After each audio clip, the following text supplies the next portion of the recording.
Específicamente sobre estas dos carreras tecnológicas que les acabo de mencionar, comentarles que, como les decía, es de modalidad dual. El estudiante desde el primer semestre tiene la experiencia de estar en la empresa y combinado esto con la presencia en las aulas universitarias, su duración corta de 2 años y medio, y además del título que otorga la tecnología, estos estudiantes tendrán derecho a una certificación internacional alemana avalada por la Cámara de Industrias y Comercio ecuatoriana alemana. Toda la información sobre estas carreras, en caso de ser de su interés, la pueden encontrar en la página web de la universidad. Vamos a registrar en el chat los links para que puedan acceder a esta información. Y también las inscripciones para estas carreras están abiertas a través de la página web de la universidad. Bueno, sin más sobre el tema de las tecnologías, yo me voy a permitir leerle el currículum de Ernesto. Ernesto es graduado en Ingeniería en Administración de Procesos en la Universidad Escuela Politécnica Nacional. Es graduado en Tecnología en Electrónica y Telecomunicaciones de la Universidad Escuela Politécnica Nacional. Tiene también una maestría internacional en Administración de Empresas, ofertada por la Universidad Politécnica del Ejército en conjunto con el Tecnológico de Monterrey, y es graduado en Alta Gerencia en el INCAE. Además, como su experiencia laboral, mencionar que tiene más de 25 años de experiencia en el ámbito laboral, liderando equipos comerciales de empresas locales e internacionales como Claro, Allegro, Mega Supply, Acros, entre otras muchas empresas. Ernesto, nuevamente muchas gracias por tu presencia aquí el día de hoy. Te cedo la palabra, estamos prestos a escucharte. Perfecto. Bueno, un gusto y para mí es un honor y un placer pues estar convocado, invitado a esta charla. No sé si están viendo ya la presentación. Se ve, Ernesto, ya estamos que hace falta agrandarle la diapositiva. Perfecto, perfecto. Estamos. Bien, entonces, un poco nada más complementar la idea. Soy cuencano, vivo ya 30 años en Quito, he estado viajando a la ciudad de Cuenca a menudo. Soy hincha del Deportivo Cuenca y pues sigo cantando todavía, me reconoce como cuencano en cualquier lado que estoy y eso para mí es un orgullo. Entonces, el destino ha hecho que siempre encamine en temas comerciales. He estado especializándome siempre en el tema de tecnologías de la información y telecomunicaciones, esa es mi especialidad, y he estado siempre liderando equipos comerciales. Entonces, nada más un poquito para comentarles, para mí es importante que cuando dependiendo de la metodología que establezca la universidad en esta charla, si es que alguien quiere hacer alguna consulta, pues sería excelente que prenda la cámara y me diga que la tecnología en sus casas lo permita. ¿Sí? Como ustedes saben, el tema de charlar de una forma virtual a veces pierde el impacto en la persona que escucha y generalmente después de 10 minutos comenzamos a distraernos un poquito. Entonces trataré de establecer ciertas estaciones de debate para conversar entre todos y enriquecernos pues de algunas consultas que tengamos en el equipo, aquí en todo el auditorio. Quiero comentarles nada más un tema. Estaba por el Supermaxi y vi un libro que decía ventas para dummies. Y creo que eso no es ventas, ni un vendedor.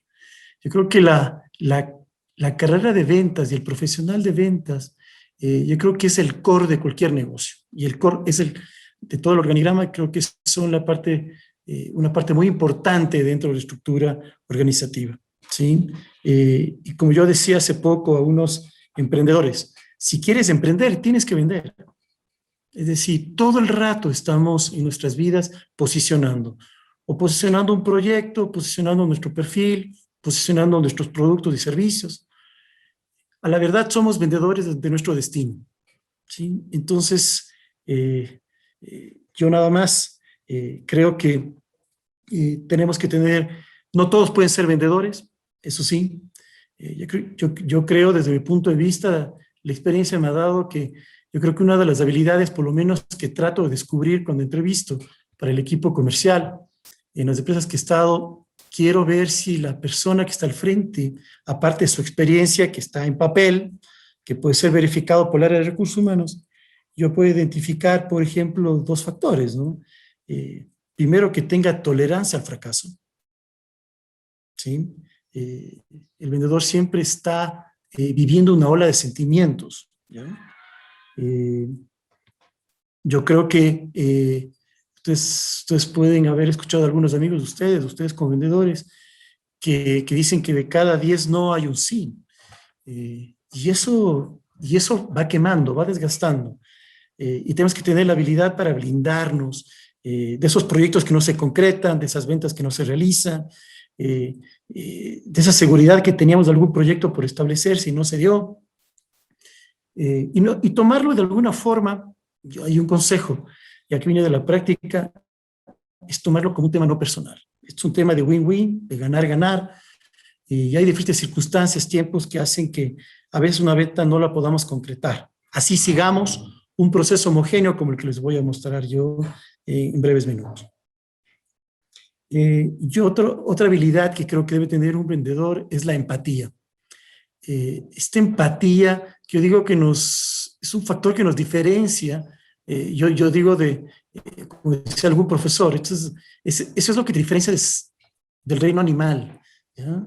No solo la masa gris, sino esa capacidad de ponerte al frente virtualmente y examinarte, ver si estás convenciendo, ver en tu cliente, ponerte en los zapatos de él, ¿ya?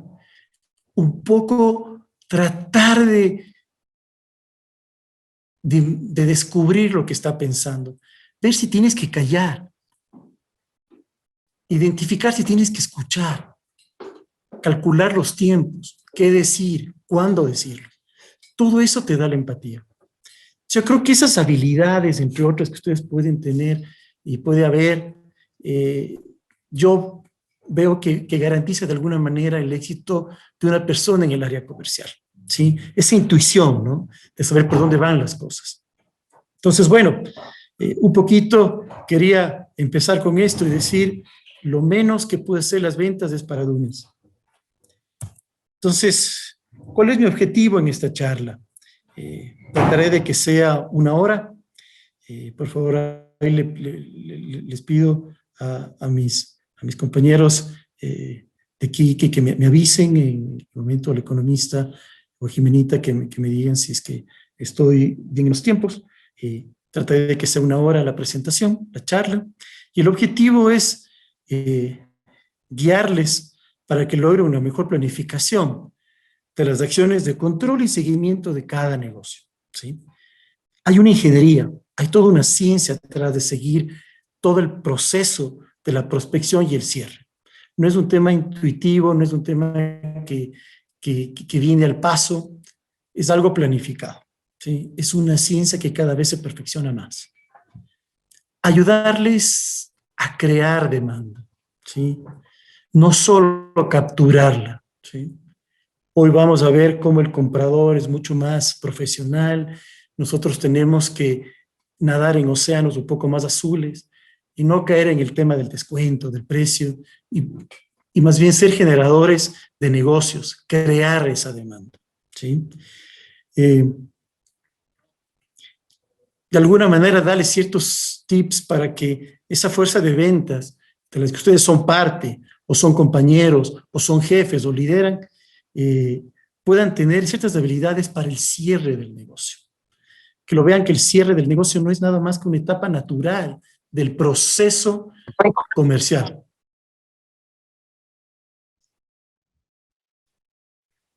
De alguna manera incentivar a que los diálogos, ¿sí? los speech, los mensajes, esas interacciones de la fuerza comercial sean con los decisores de las empresas, sean con los que con los que tienen el poder dentro, ¿ya?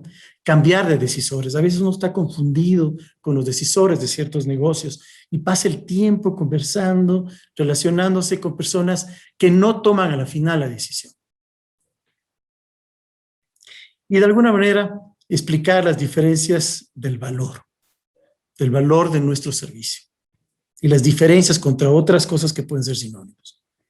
Entonces, estos son los 5 objetivos que me he planteado. Espero que alguno de ellos calce con alguna necesidad de ustedes y podamos cumplir, digamos, con esta hipótesis de proyecto pedagógico hacia ustedes. Entonces, sin más, quiero arrancar en materia. Verán, nosotros esto es desde una posición que ustedes sean los líderes o gerentes del área comercial. Ustedes tienen que planificar al equipo comercial. Luego tienen que tener la gestión de ejecutar las actividades.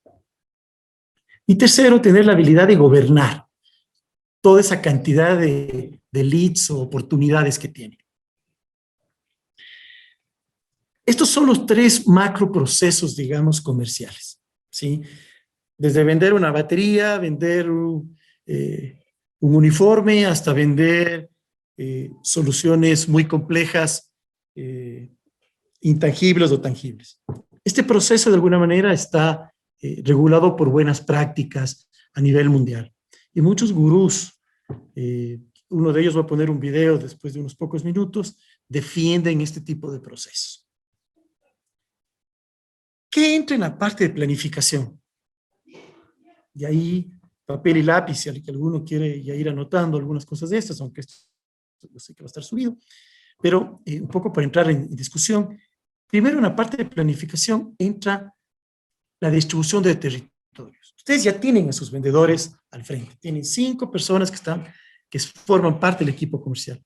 Ustedes como líderes o gerentes de área tienen que hacer que no se crucen primero en sus actividades comerciales, ¿sí? Tienen que diseñar los territorios. Estos territorios pueden ser geográficos, pueden ser por especialización, por industria, llámese el clúster financiero, el clúster de la academia, el clúster de retail. Tienen que identificar ustedes territorios, es decir, tienen que dar límites a cada uno de las personas que están en el equipo comercial. Luego de ello deben afinar un poco más el lápiz y definir las cuentas, ¿ya? Aquí quiero un poco detenerme un momento. Generalmente la empresa tiene cuentas 3 o 4 empresas que le hacen el número, el Pareto. Esas empresas que son parte ya del libro de activos, de alguna manera, de la empresa, son las cuentas que tienen que cuidarlas, ¿sí? Son las key accounts para la empresa, ¿sí? Esas son las cuentas que tienen que blindar. Generalmente se da eso al ejecutivo de más experiencia, a veces, muy generalmente, dependiendo del tamaño de la empresa, empresas sofos, pymes, medianas, a veces se carga el mismo dueño de la empresa, ¿sí? Esas cuentas, el mantenimiento de esas cuentas está en manos de ellos. Pero digamos que es tan grande o es una multinacional, esas cuentas se dan al ejecutivo de mayor experiencia, ¿sí? Entonces, de alguna manera, voy a saltarme un poquito, haciendo un repaso, ¿se acuerdan de los ejes X y Y? Digamos que son las que yo más relacionamiento tengo y las que más ingresos me dan. Cruzo las dos y esas son las cuentas claves. Luego divido aquellas cuentas que están con la competencia y quiero llegarlas y que sé que a mi competencia también le hacen el número. Esas cuentas también son muy importantes y forman parte de la lista de cuentas de nuestros ejecutivos, ¿sí? Hay otras cuentas en donde saben que los ingresos son pocos, que no le dedican mucho a nuestro servicio, y son ya cuentas un poquito que son de relleno, ¿sí? Entonces, ese estudio de cuentas a veces se lo hace entre equipos, entre todos. Eso se lo hace también por la experiencia del gerente que conoce el territorio, que conoce el área, que conoce su industria. Y a veces viene aportado por vendedores que vienen de otras empresas, ¿sí? Entonces, con eso tengo la planificación, de territorios, ¿sí? Y la planificación de cuentas. Luego tengo el tema de la prospección, es decir, ya tengo la lista de empresas a las cuales atacar. Ahora empiezo a atacarlas, a mapearlas. ¿Qué es el mapeo? El mapeo es el conocimiento de esas cuentas. Ver quién es el gerente general, a qué se dedica, estudiar las cuentas, ¿ya? Saber quiénes son los decisores, saber por dónde puedo surfear dentro de la empresa, ver la puerta de acceso, ver cómo puedo llegar, si tengo que llegar por medio de un correo, si tengo que llegar por medio de un WhatsApp, si tengo que llegar por medio de redes sociales, si tengo que llegar por medio de una llamada, si tengo que llegar por medio de una visita en frío, una visita en caliente. Aquí empieza la prospección, aquí empieza el trabajo diario de los comerciales, esa búsqueda de los negocios, de diferentes maneras, con diferentes caminos. Vean, cada proceso que estamos aquí topando pueden extenderse un par de horas cada uno de ellos. Y de hecho es un tema de una clase de 4 meses. Entonces, aquí voy a tratar de ir consolidando de alguna manera la información. Espero que no nos perdamos, pero voy a tratar de sintetizar y de ser claro.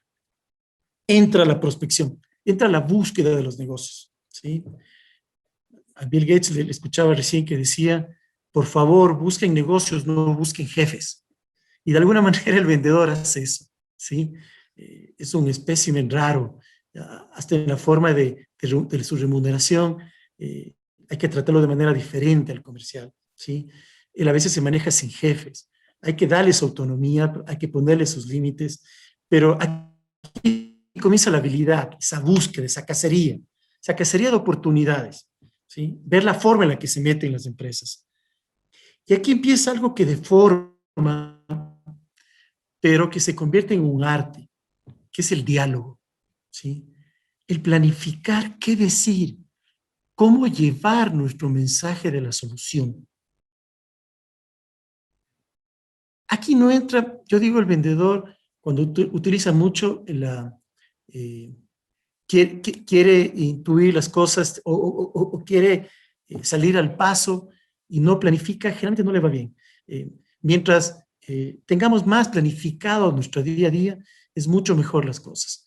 El comenzar a reaccionar de manera espontánea a esos momentos a veces no nos lleva a avanzar en otro nivel de prospección. Entonces, aquí el diálogo tiene que ser preparado. Ese diálogo puede ser escrito, ese diálogo puede ser verbal, ese diálogo puede ser presencial, ¿sí? A veces los gestos, ¿sí? A veces nuestra forma de comunicar, la manera de hacerlo, marca la diferencia. Una vez que entramos en esa ejecución diaria, hemos capturado oportunidades. Vamos a la última parte, que es la gobernanza, que me voy a dedicar unos minutos en la parte final de esta presentación. Es el arte de ustedes como dueños de empresa, como gerentes, como supervisores, como jefes, de administrar las oportunidades que trae el equipo comercial. Esas oportunidades tienen diferente probabilidad de ser cerrado. Esa forma de medir la probabilidad de ser cerrado es una ciencia de prospección. Y aquí se apalancan generalmente a veces, vean, si no tienen un CRM, que generalmente ahí es donde se ingresa la información y si ahí se avanza en los diferentes hitos de la prospección, pueden tener un Excel. Pero estas oportunidades ustedes tienen que saberlas como jefes, como supervisores, mucho más como el vendedor mismo. Pero deben tratarla de manera diferente porque no todas las oportunidades son iguales. Depende el presupuesto de la empresa, depende el momento de la empresa, depende de la necesidad, del dolor, que vamos a ver un poco más adelante. Pero cada oportunidad tiene un 10% de ser cerrada, otra tiene el 30%, otra tiene el 50%, otra ya tiene una probabilidad altísima de ser cerrada, un 80% de ser cerrada, y otra cuando ya me compró el 100%, o ya me dio la orden de compra. Entonces, ese manejo del porcentaje por cada oportunidad es la gobernanza del pipeline o de las oportunidades. Con eso ustedes van a tener si es que siguen de esta manera ordenada, digamos, estos procesos de administración y seguimiento de ventas, van a pasar del embudo que está a la izquierda, en donde ven de alguna manera que el embudo tiene muchas oportunidades. Cada bolita que está aquí es una oportunidad. Entonces, algunos vendedores tienen muchas oportunidades, ¿ya? Han capturado del mercado, pero cierran muy poco. Concretan de una manera cicatera, ¿sí? Y es ese goteo con una frecuencia muy grande entre una y otra. En cambio, cuando se sigue un proceso más estructurado, con más ciencia, es decir, prospectamos, calificamos la oportunidad, la validamos, presentamos nuestra cotización o proponemos, negociamos y la cerramos, vamos a tener como una fábrica de dinero. Se vuelve un embudo con oportunidades cerradas de una manera continua, sean grandes o pequeñas, pero se vuelve un tema continuo el cierre. Y se vuelve como este embudo que está aquí. Es por eso que un ejecutivo comercial profesional, de experiencia, a veces gana más que el gerente general. ¿Sí? Creo que es la área más cara de una empresa, ¿no? En tema salarial, ¿sí? El sostener a un vendedor que a veces no se guía solo por el dinero, pero el vendedor es una especie en que, vuelvo a repetir, de alguna manera está acostumbrado a otra dinámica que otro ejecutivo en la misma empresa. Entonces, el ejecutivo que tiene experiencia en la industria, tiene conocimiento del mercado y es estructurado de alguna manera, ¿sí? Se vuelve un arma letal para ingresos, ¿sí? Entonces, esto es un poco un resumen de la estructura de procesos, del proceso de prospección comercial. Quiero ponerles un videíto, creo que dura 1:30. Daniel Pink es un gurú de las ventas. Tiene un libro que se llama Vender es humano. Y un poquito adelantándome, en este mundo disruptivo, en donde los trabajos operativos, los trabajos hechos por la gente, van disminuyendo por un lado, crecen por otro, pero digamos que en volumen el resultado es más negativo que positivo. Dice que siempre, si una empresa antes tenía 100 empleados y hoy tiene 50, el mismo 10% va a seguir siendo la fuerza de ventas. La fuerza de ventas es una de las áreas que menos pueden robotizarse, ¿sí? Hoy se tratan a los chatbots, por ejemplo, de un mecanismo de cierre, pero es un cierre de ventas muy transaccional, ¿sí? Vean, hace poco me tuve que ir a los Estados Unidos por el tema de las vacunas, llevé a mi familia y como parte del tour, digamos, tuve que quedarme 20 y pico de días ahí, tuve que ir a Walmart. Había ido la última vez en los Estados Unidos en noviembre. Y había ido a un Walmart y yo había visto estas máquinas de self-checkout, de estas de compra automática. Había visto unas 5 y había visto unos 15 cajeros. ¿Ya? Hoy que fui, habían 2 cajeros y habían 18 máquinas. Es decir, este tema disruptivo comercial, mundial que está pasando, disruptivo porque está cambiando la forma de negociar, la forma de vender, la forma de comprar, la forma de industrializar las cosas, está afectando la parte laboral. Yo decía, ¿dónde están estos 15 cajeros que antes había? ¿Ya? ¿Qué están haciendo? Y era la máquina, uno mismo pasaba, tienen ahí un algoritmo, estos equipos de NSR tienen un algoritmo hasta que por peso y la fruta que está ahí, les van poniendo el valor y uno sale, ¿no? Y sale rápido. Y de alguna manera decía, todo es reemplazable, pero el vendedor es muy difícil. Por más ciencia artificial que se ponga atrás, inteligencia artificial, el reemplazar esa empatía que tiene la raza humana es muy difícil hacerlo, o demasiado costosa para hacerlo con inteligencia artificial por ahora. Entonces, quiero un poquito que escuchen, un poquito, va a ser un abrir de ojos de cómo es el vendedor de ahora. Me avisan, por favor, si es que escuchan y ven el video. What if everything we knew about sales turned out to be wrong? Si se escucha y si se ve, estamos bien. Excelente. For instance, we think the only people in sales are the folks who try to get us to buy stuff. That's sales as we know it, and it's huge. It's how 1 in 9 Americans earns a living. But a cluster of economic and social forces has reshaped our world. See those other 8 in 9? They're now in sales too.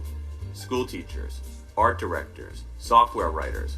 Whatever our job, we now spend a huge portion of our days trying to get others to part with resources, pitching colleagues, convincing clients, cajoling kids. Like it or not, we're all in sales now. But don't worry, this is a good thing, because sales isn't what it used to be. The old days were all about information asymmetry. The seller always had more information than the buyer, and that led to shenanigans. But today, information is everywhere. Whether we're pushing Buicks on a car lot or peddling ideas in a meeting, the world has moved from caveat emptor, buyer beware, to caveat venditor, seller beware. So the skeezy, sleazy, lowbrow, low road is less and less an option. And emerging in its place, from cutting-edge social science and some of the world's most innovative organizations, is a new approach to moving people. It doesn't depend on being slick or aggressive. Instead, you have to master 3 essential qualities, the new ABCs: attunement, buoyancy, and clarity. And you need to get better at 3 key abilities: to pitch, to improvise, and to serve. To sell is human. Bien. No lo digo yo, lo dice Daniel Pink, un hombre respetado en la industria, profesor de Harvard. La venta es humana, ¿sí? Todos somos vendedores. Y ya pasó la moda de ese vendedor agresivo, de ese vendedor impulsivo. Hoy se han equilibrado las fuerzas entre un comprador y un vendedor. Hoy el comprador es más profesional, es más preparado, tiene más información. Entonces el vendedor tiene que profesionalizarse, ¿no? Si el comprador ya está en otro nivel. Entonces, yo no sé, economista Vera o Jimenita, si podemos abrir un ratito los micrófonos y entrar en un tema de debate. Solo quería, si alguien me puede decir con lo que he dicho, si sirve de algo de complemento o queda en otro punto de vista, ¿cuál creen que es la razón de la fuerza de ventas en el siglo XXI?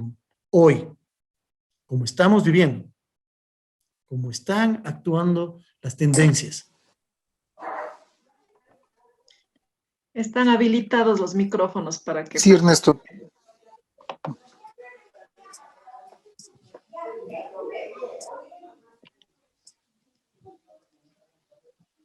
Emilia Torres está queriendo intervenir, Ernesto. Por favor, si le pueden dar paso a la señora Torres, por favor, la señorita Torres. Están activados todos los micrófonos, pero le voy a... Perfecto. Sí. Buenas tardes, Ernesto, y a todos los presentes.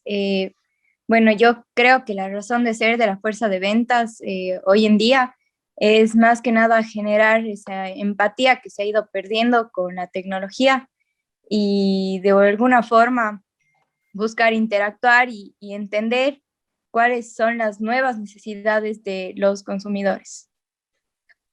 Muy bien, me parece muy bien su punto de vista. Estoy de acuerdo con usted.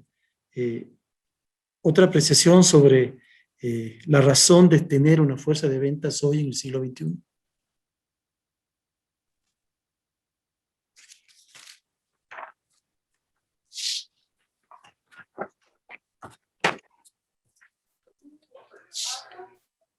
Buenas tardes, Ernesto, ¿cómo estás? Un gusto. ¿Qué tal? Bueno, acotando un poco en lo que has ido exponiendo durante estos momentos previos, yo creo que la razón de la fuerza de ventas actualmente es poder complacer a un cliente mucho más informado, tener una fuerza de ventas mucho más preparada, que esté adaptada al manejo actual de todo el tema para poder llegar a esos nuevos clientes o a los clientes con nuevas herramientas, mejor dicho, de una mejor manera. Ahora, pues, como acabamos de ver en el video, los clientes están absolutamente informados, inclusive mucho más que el mismo vendedor antes de adquirir cualquier producto o servicio. Entonces, la razón de fuerza es esa, ¿no? La razón de ser la fuerza de ventas es esa, estar absolutamente preparado y hasta adelantado a los requerimientos del cliente. Tal cual como lo comentan ustedes. Yo creo que hagamos paso a la última persona, por favor, que nos enriquezca con su posición. Vean, todas las respuestas son que nos construyen a nosotros. Esta pregunta es abierta, no tiene una respuesta concreta. Yo les voy a dar mi punto de vista después, ¿sí? Pero todas las razones de aquí expuestas yo creo que nos pueden ayudar. Cerremos con la última apreciación.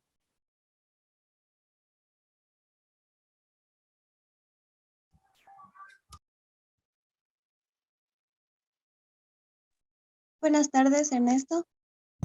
Buenas tardes. Me pareció muy interesante, dándole gracias por la charla, por la invitación que nos ha dado.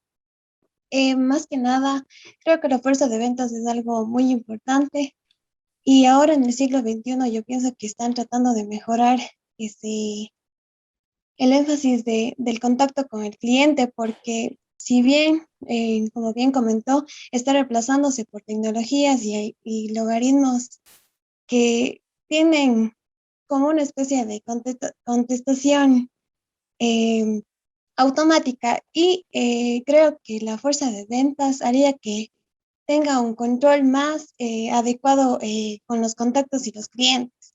Y más que nada la fuerza de ventas haría que el negocio sea más competitivo. Muy bien, muchas gracias por su participación y correctísimo. Verán, yo me he preguntado, ¿no? Créeme que la idea que yo les voy a transmitir, mi respuesta, viene también de mucha reflexión, ¿sí? ¿Por qué la fuerza de ventas? ¿Por qué ese task force? ¿Ya? ¿Por qué tan necesario para un emprendedor? Hace poco tuve una charla con los emprendedores y me decían, vea, yo soy la empresa, solo soy yo.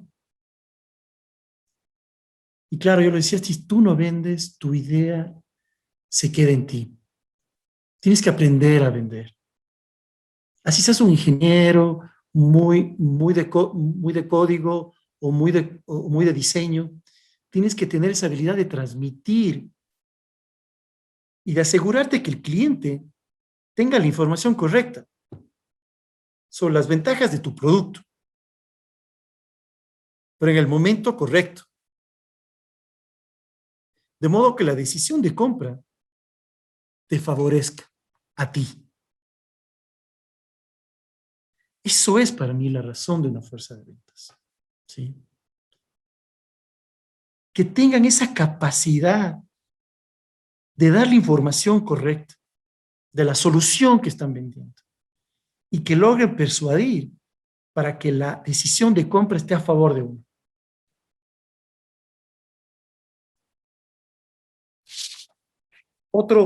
Otro tema que quiero ver acá es que no sé si hay aquí algunas personas que tengan la función de comprar en las empresas, ¿sí? Algo ya hemos adelantado, pero ¿qué desafíos de ventas nos plantea el nuevo perfil de comprador? ¿Qué creen que nos exige a los vendedores ahora el nuevo perfil de ese comprador? Ese comprador que hoy es un comprador profesional, ¿ya?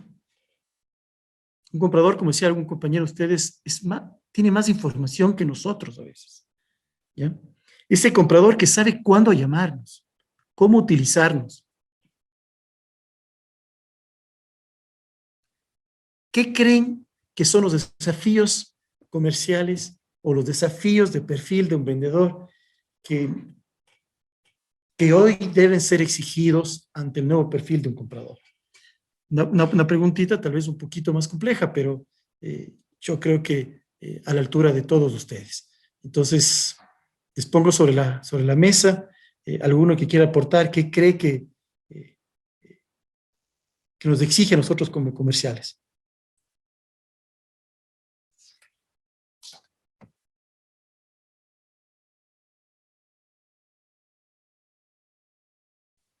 ¿Cuál es ese? A ver, veamos más bien desde el lado del comprador. ¿Qué características tiene el comprador de ahora? Más bien por ese lado. Creo que es un poco más fácil. ¿Qué creen que sabe ahora el comprador? Imagínense el comprador del Grupo Ortiz. El comprador de electrodomésticos que compra, no sé, $2 millones de refrigeradoras, de equipos, para luego ponerlas en sus locales. ¿Qué creen cuál es el perfil de él ahora?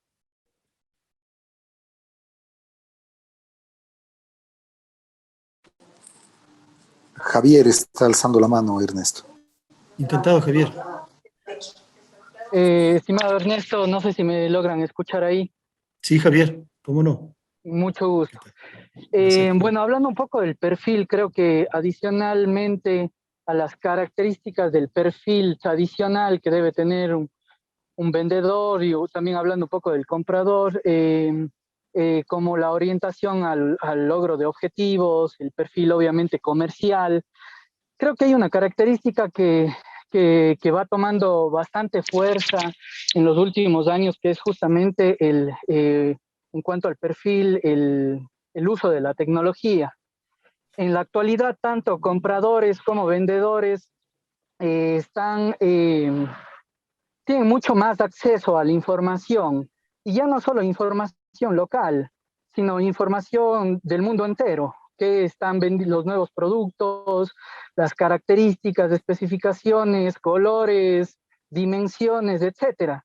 Entonces, el cliente a su vez se vuelve más exigente con productos que capaz no están en el mercado, y obviamente como vendedor también, el perfil de vendedor tiene que estar también de acuerdo a eso, investigando las nuevas tendencias en cuanto a las características del producto, precios, etcétera, ¿no? Y también el uso que deben darle a las nuevas tecnologías.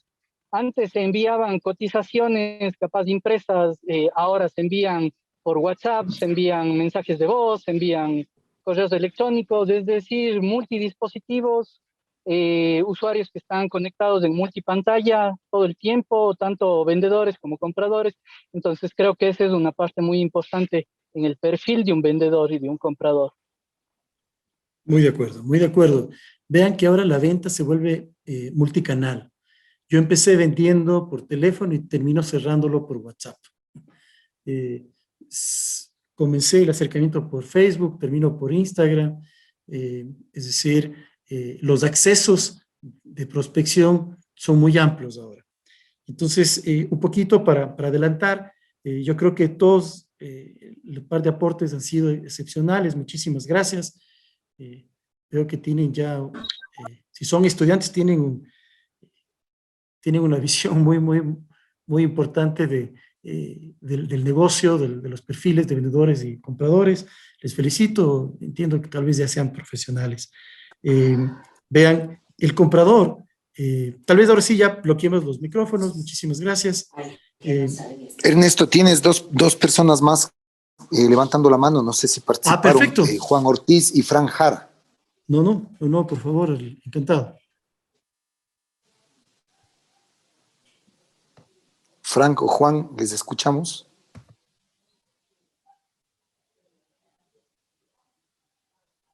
No, parece que se arrepintieron. Bueno, en cualquier momento, por favor, si alguien tiene alguna consulta o un aporte, levantando la mano, mandando un mensaje a través del chat, con gusto pueden participar. Continuemos, Ernesto. Perfecto, muchas gracias. Entonces, vean, Perdón. oye, No, no están bloqueados. Pueden activarle los micrófonos. Tienen que activar su micrófono, no está bloqueado.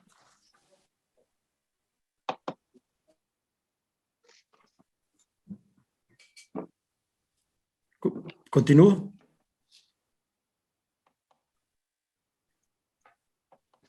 No sé. ¿Cómo está, Ernesto? Buenas tardes. Ahí está. Sí, estamos bloqueados, perdón. Hablo luego ya. ¿Me puede escuchar tal vez? Sí, cómo no. Perfecto, perfecto. Pensaba que estaba bloqueado. Excelente. Sí, justamente estamos viviendo en una venta multicanal, omnicanal. Todo eso está apareciendo y mucho más durante la pandemia, justamente. Pero más que eso, concretamente, las empresas del país, por ejemplo, algunos grupos muy grandes aquí en la ciudad, tienen una rotación de vendedores, 15 vendedores semanales se van de las empresas. Existe esta rotación, como le menciono. Yo creería que más que innovar, más que adaptarse, más que tomar tal vez ser más asertivo con las personas, ser más empático, fusionar todo esto de las emociones, conocer al ser humano. Más que eso, yo diría la ética es primordial. Vemos vendedores que obviamente manejan hasta hoy en día estructuras piramidales, estructuras de venta para nada viables desde el punto moral y ético. Y eso para mí me parece muy importante mencionar, porque yo creo que ese es el fundamento para que la venta del siglo XXI se establezca. Obviamente anclado a los principios de desarrollo sostenible de las Naciones Unidas. Mía, mi amor. Perdón. Excelente. Verán, vamos a ver más adelante que la venta, hoy el vendedor es un asesor, es un consultor, ¿sí? Por lo tanto, se forma una simbiosis entre el vendedor y el comprador. Esa simbiosis se basa en una plataforma que es de confianza. Es decir, el vendedor está pensando a mediano y largo plazo. No es solo una venta spot. El vendedor debe pensar que es el inicio de su relación comercial a largo plazo, cualquier interacción con el cliente. Yo les digo, no necesariamente el triunfo es una venta. El triunfo es cuando logran ustedes la confianza en el cliente, así no les haya comprado. ¿Sí? Entonces, en esta época, vean, las ventas transparentes son las ventas duraderas. El reconocer que un producto de la competencia es mejor que otro no nos quita, nos posiciona mejor. Lo que hay que saber es cómo capitalizar esa desventaja, ¿sí? Entonces, hoy el comprador tiene mucha capacidad de asimilar eso, de identificar y descubrir lo que el vendedor no lo dice. Tiene a su alcance mucha información, como hoy hemos hablado.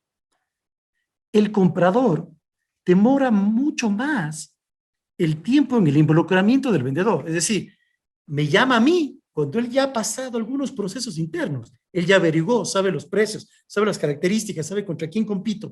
Ahí me llama. Y ahí yo tengo poco espacio de maniobra.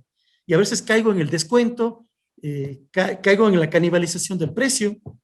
Entonces, aquí ya vamos a ver qué es lo que propongo para romper ese esquema en el cual nos lleva el comprador profesional ahora, ¿ya? Este comprador a veces tiene más involucrados en la decisión de compra. No es solo él, es un comité de compras. Hay más personas metidas en la decisión. Estos compradores a veces tienen procesos de compras más formales, ¿no? Y demandan de los vendedores más transparencias. Tienen forma de descubrir los costos, como por ejemplo, dame 2 cotizaciones, la una como venta y la otra como arriendo. ¿Qué pasa si yo te arriendo? As a service, todo como servicio, todo como demanda. De esa forma ellos traspolan, hacen una ingeniería reversa o simplemente una estructura financiera para atrás y descubren nuestros costos. Y a veces yo he tenido negociaciones grandes en donde he abierto mis costos, ¿ya? Y he puesto el margen razonable como para poder explicar que mi calidad de servicio de postventa no baje. Porque a él no le interesa que yo le venda el producto más barato, lo que le interesa es que el producto que le venda le sirva, ¿sí? Yo le he dicho, ¿qué pasa si tú me compras al precio más barato? Te van a felicitar una vez, pero si no te doy buen servicio, te van a molestar tus jefes todos los días. Y va a ocasionar que esos ocasione tu salida. No se van a acordar que me compraste barato, ¿sí? Entonces tú tienes que medir el riesgo, ¿sí? Porque eso sí, el comprador sí tiene aversión al riesgo ahora. Y de eso tenemos que apalancarnos, ¿sí? Su objetivo no es comprar lo más barato, es comprar el costo-beneficio mejor para la empresa. Entonces, es un poco por donde podemos apalancarnos. Entonces, espérenme un poquito, por favor.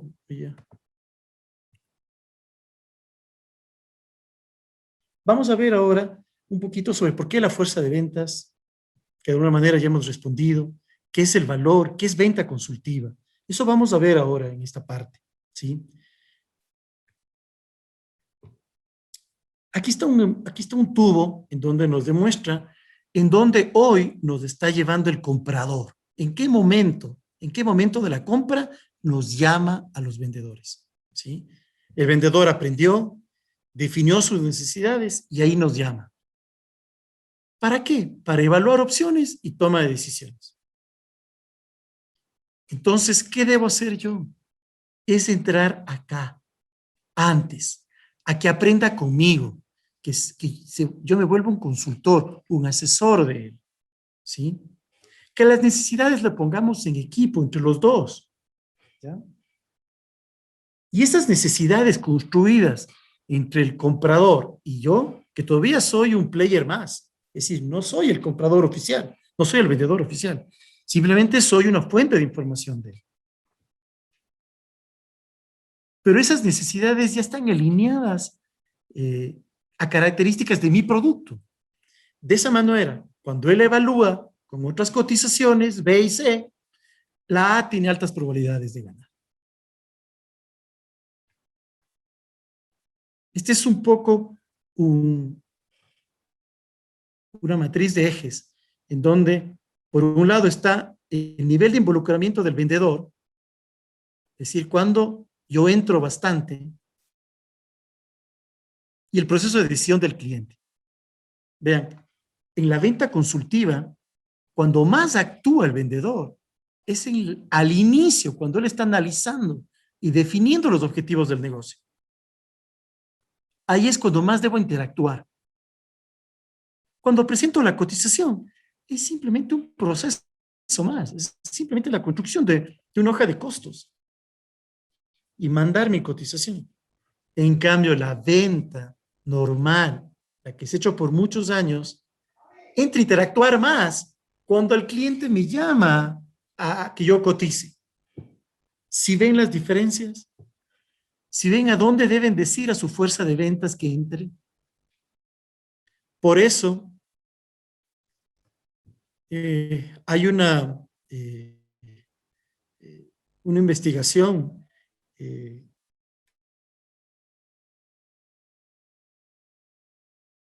que lo leí que esto está en Daniel Pink, una investigación mostrada en 400 vendedores, demostró que quien ocupaba la columna A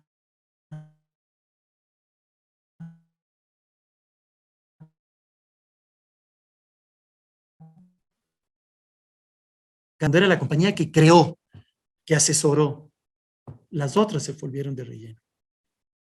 Aquí no debemos caer en esta zona de ser una compañía B y C. Tienen que hacer que sus vendedores, o ustedes son vendedores, volverse esa compañía A, la que pone las características, ¿sí? No solo sucede esto en la parte pública, ojo, sucede en la empresa privada también. Porque, por ejemplo, venta de baterías. Todos, digo, muchísimos de aquí deben tener sus autos. El tema de la batería, cada 2 años tenemos que cambiarla. Y ahí empieza nuestra búsqueda, ¿sí?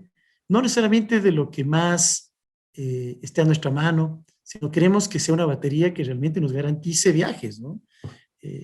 Entonces, aquí viene el asesoramiento de cuando uno llama por teléfono.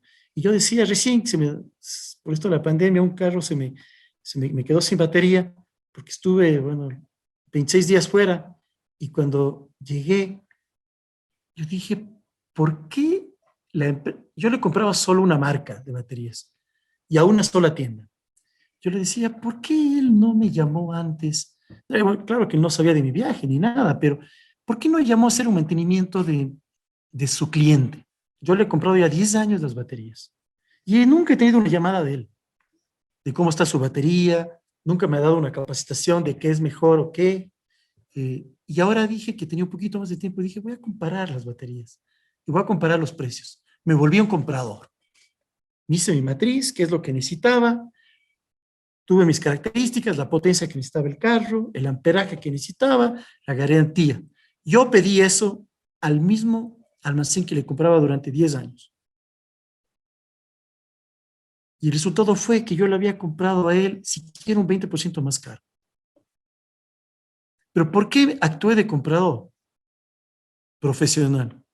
Tal vez la situación económica es diferente, ahora estoy más complicado, tengo un poco más de tiempo, pero no hubiera llegado a esa posición si es que el vendedor de las baterías me hubiera buscado a mí en los momentos pasivos.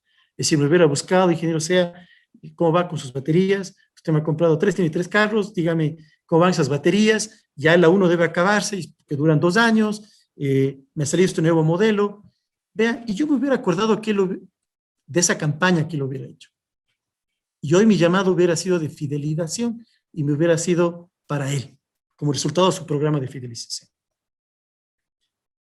Entonces, perdió.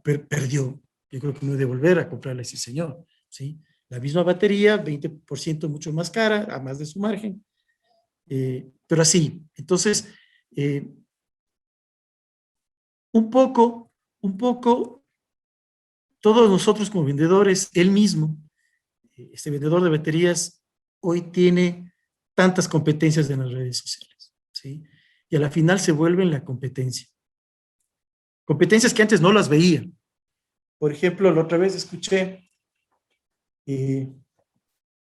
una conferencia una pregunta que le hacían al CEO de BMW. ¿Ya?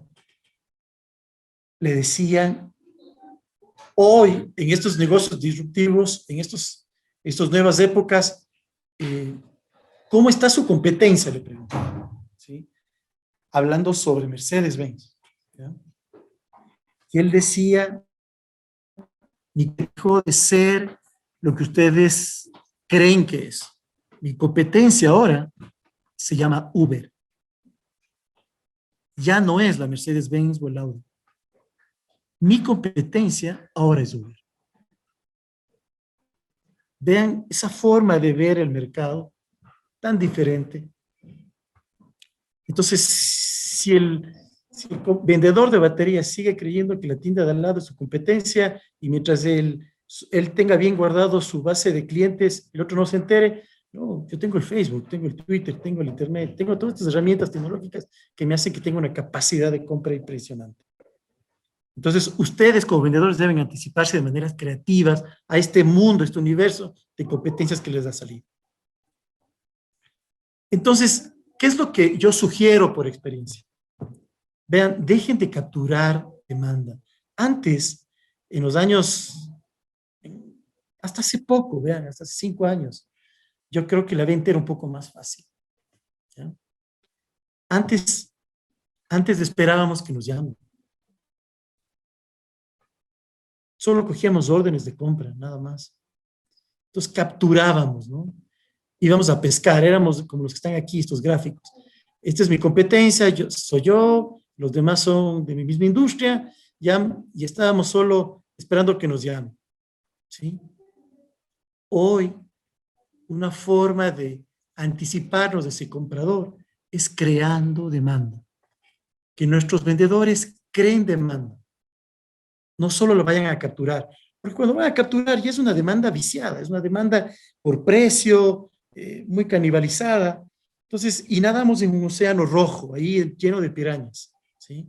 Los márgenes son bajos, pero cuando crean demanda, se anticipan a ese tubo de compra, ¿sí? Entran mucho antes, ¿sí?, que la competencia.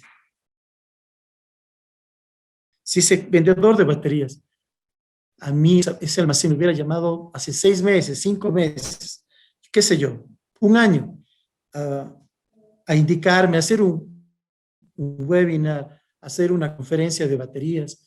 Vean, un sábado, 1 hora, los que nos gusta la mecánica, me hubiera gustado a mí aprender un poco más sobre las baterías, las tendencias, cómo es el roadmap de las baterías. Vean, y él hubiera ahí inyectado algo que me diga, vean, compren las baterías que ahora son selladas. La tendencia es que el mantenimiento ya no se le dé, ¿sí? Ya no dependa de ponerles esa agüita destilada. Ahora la batería es sellada, depende, ahora ya tienen, en vez de estas láminas de plomo, tienen otras láminas, ahora son así las baterías. Yo hubiera enseguida comprado solo a él, lo hubiera comprado de nuevo esas baterías, estoy seguro, ¿sí? Porque me asesoró, aun cuando yo iba a comprar, ¿sí? Entonces, esta habilidad de crear demanda es una nueva tendencia en las ventas, ¿sí? Y aquí viene un tema de soluciones. Vean, cuando yo era gerente en Allegro, Allegro fue un caso de fracaso. Así como hay casos de éxito, Allegro es un caso de estudio en las maestrías de fracaso, ¿sí? Pero bueno, yo tuve la suerte de estar en ese fracaso, ¿no? Yo trabajaba en Claro, me llevaba en Allegro y lideré un tiempo más de 300 ejecutivos de ventas, ¿ya? Y quería ver la forma diferente de vender, porque Allegro tenía una tecnología CDMA que escogió en vez de la GMS, y esa fue la razón de su quiebra, ¿no? Tuvo que entrar CNT a hacerse cargo porque la liquidez ya no aguantaba la empresa, porque eran teléfonos blanco y negro, baja cobertura, etc. Entonces, cuando yo era el gerente comercial del área de canales, que era el 80% de las ventas se hacían por los canales, yo fui y golpeé la puerta de otra industria que nada tenía que ver, para que me enseñe a vender de una manera diferente. Le visité a una persona que había traído Drybone aquí en el Ecuador, esas aspiradoras, ¿ya? Y le dije, ¿cómo vendes una aspiradora a un precio tan alto y vendes bien? Y él me dijo, es que yo no vendo la aspiradora, yo vendo la solución. Yo vendo la salud que causa esa aspiradora. Yo no le vendo como aspiradora, ¿sí? Le vendo como solución. Y me dijo, ¿y sabes qué? ¿Cómo descubre el decisor en una casa? El poder. ¿Quién tiene el poder de compra? Porque a veces lo tiene el hombre, lo tiene la mujer. Depende del hogar. Dice, con mis formas de regalar. Yo cuando llego a una casa regalo unos cuchillos o regalo un set de herramientas de carro. Si ese hogar decidió el set de cuchillos, sé que el poder de la compra está en la mujer. Pero si quieren de regalo el set de herramientas de auto, sé que es el hombre. Y apunto ahí. Fueron tips que me ayudaron a vender de otra manera, ahora extrapolar a mi producto que eran los celulares, ¿ya? Tenía baja cobertura, tenía unos teléfonos a blanco y negro, tenía alta velocidad, la transparencia en el sonido, la voz era nítida, pero eso no apreciaba el mercado, ¿ya? Entonces tuve que buscar la solución y creo que, bueno, ahí salieron campañas comerciales como que ahí salió el Dúate, el otro más, en donde teníamos tanto ancho de banda libre que podíamos hacer que la gente permanezca hablando 3 horas y tenga un costo fijo. Y de alguna manera eso hizo que se salga adelante, ¿no? la empresa y tengo una penetración un poquito más alta, que llegó a 10%, creo, lo más que se llegó. Pero les pongo un caso de la vida real, ¿no? ¿Sí? Entonces, ustedes tienen que plantear generalmente la solución de su producto, ¿sí? Sea este tangible o intangible. Vayan por ese lado. ¿Por qué? Porque yo creo que ahí tiene más valor. Verán, el valor es el beneficio menos el costo, ¿no es cierto? Estamos claros, la suma menos la resta. Entonces, cuando el cliente ve que ustedes con su solución satisfacen el dolor de él, el valor percibido que él tiene sobre su producto, su servicio, es mayor. Es decir, él está dispuesto a pagar más. Porque no le vendiste la aspiradora, le vendiste una fuente de purificación de aire, qué sé yo. Y en estas épocas en donde el contagio dentro del hogar puedes aminorar con estos filtros de aire, ¿cómo no le vas a dar más valor?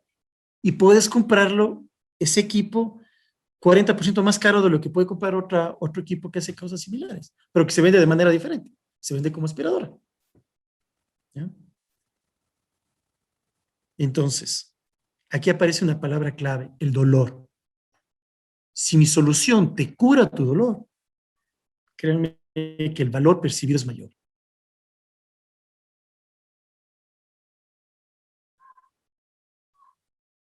¿Sí? Es un slide clave para la venta. Entonces, dolor es una expresión que utilizamos en ventas para referirnos a una situación desafiante para el cliente. ¿Qué es lo que hoy me hace problemas a mí?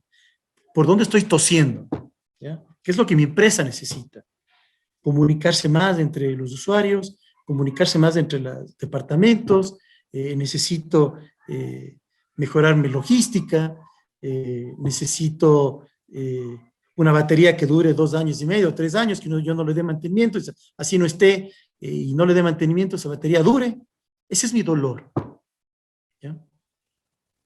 Y si eso logra el vendedor descifrar y traducir su producto como una solución a ese dolor, el valor se creó. Bien. Entonces, esto hace que el vendedor de ahora, para poder ser un verdadero vendedor, se vuelva un vendedor consultivo o un consultor confiable. Entonces, les doy un ejemplo para no profundizar en esta matriz, ¿ya? Digamos que este es el proveedor alternativo, el proveedor preferido, son los vendedores, el tipo de vendedores que había antes, ¿ya? Solo en el tema de diálogo, ¿ya? El vendedor de antes iba de una a vender su producto y su servicio, ¿sí? El proveedor preferido, ese que era medio conocido, amigo, sobrino, yo qué sé yo, del comprador, que tenía un tema de un poquito más de relacionamiento, iba a hablar sobre el cliente, sobre su situación, sobre otras cosas. Aparte del producto, iba a hablar del cliente, cómo está su puesto, cómo está en riesgo o no, cómo le va dentro de la empresa. Esos eran los momentos de diálogo, ¿ya? Hoy el vendedor consultivo tiene que hablar con ese cliente de la realidad del negocio, la realidad del momento actual de la industria, ¿ya? Y un consultor confiable puede hablar de estrategias, ¿no? Yo ayer conversaba con una persona especializada en bancos.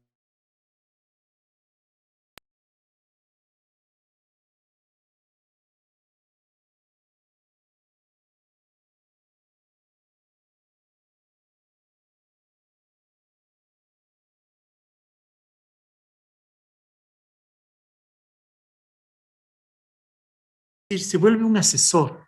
Ese diálogo se vuelve en función de estrategia que uno le puede dar al comprador, ¿ya? Más allá. Entonces es un poco mostrándoles cómo voy de menos a más, esas características del vendedor, ¿ya?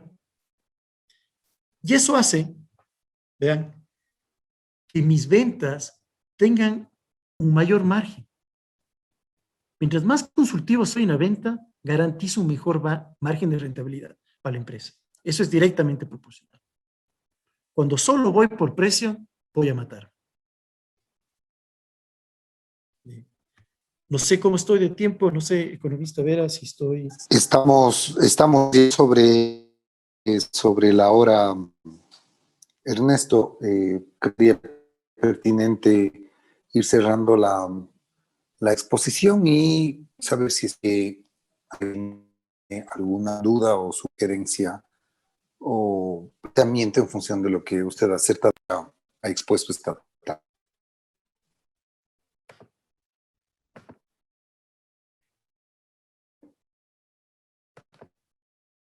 Entonces, nada más quiero ser enfático en decirles, vean, sin dolor no hay valor y sin valor no hay negocio. Quiero quedarme ahí, abrir un tema de consultas,